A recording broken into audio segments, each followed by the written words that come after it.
గ్రామంలో రేవంత్ రెడ్డిని తిడుతున్న తిట్లు వింటే సిగ్గు శరం ఉన్నోడైతే ఈ పాటికి బకెట్ నీళ్లలో మునిగి ఆత్మహత్య చేసుకునేవాడన్నారు BRS working president KTR.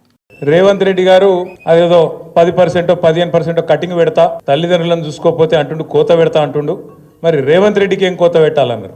Revanth రెడ్డికి కోతలు సరిపోవు, కర్రు కాల్సి వాత పెట్టేటట్టు మీరందరూ ప్లాన్ చేసుకోవాలి. ఎందుకంటే ఇంతకంటే లేకి ముఖ్యమంత్రి ఇక్కడ మస్తు మందిని చూసినాం. మనం కూడా ఎన్టీ రామారావు గారిని చూసినాం, చంద్రబాబు నాయుడు గారిని చూసినాం, రాజశేఖర రెడ్డి గారిని చూసినాం, రోషయ్య గారిని చూసినాం, కేసీఆర్ గారిని చూసినాం.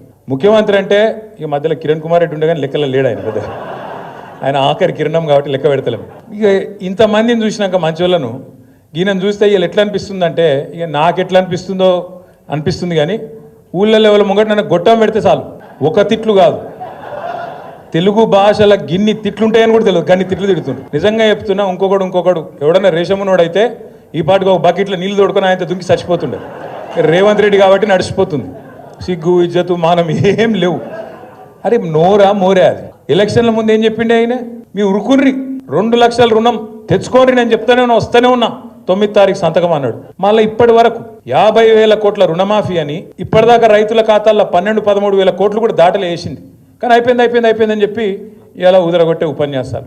రైతు బంధు కేసీఆర్ బిచ్చమేసినట్టు 10,000 ఇస్తుండు, నేను 15,000 ఇస్తా, నేను నన్ను ఓటేయండి గుద్దుండ్రి అన్నాడు. కేసీఆర్ 2 పంటలకు ఇస్తుండే, నేను 3 పంటలకు ఇస్తా అన్నాడు. వేసిండా రైతు బంధు? వస్తుందా?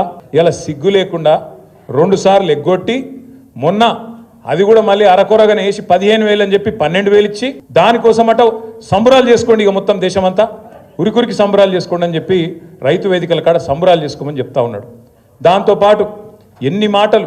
అత్తకు 4,000 ఇస్తా, అత్తకు 4,000, కోడలకు 2,500 వచ్చినాయి. అత్తకు 4,000, కోడలకు 2,500. ఇక సిగ్గు లేకుండా ఇంకా మాట్లాడతాడు రేవంత్ రెడ్డి. ఈసారి 100 గెలుస్తాడట, 100. అందుకే నేను చెప్పిన 100 నీ బొందనా అని చెప్పిన నేను. నిజంగా కూడా ఇప్పుడు మరి ఆయనకు నాకు ఇట్లా మాట్లాడేది ఇష్టం ఉండదు నిజానికి, కానీ ఆయనకు ఆయన భాషనే అర్థమవుతుంది. ఎవడన్నా ముఖ్యమంత్రి ప్రపంచంలో, మొత్తం ప్రపంచంలో ఎక్కడన్నా ఏం చేస్తారు? ఆయన కోసుక తింటారా అంటాడు? ఎవడన్నా అంటాడా? అసలు ఎవడన్నా బుద్ధినోడు?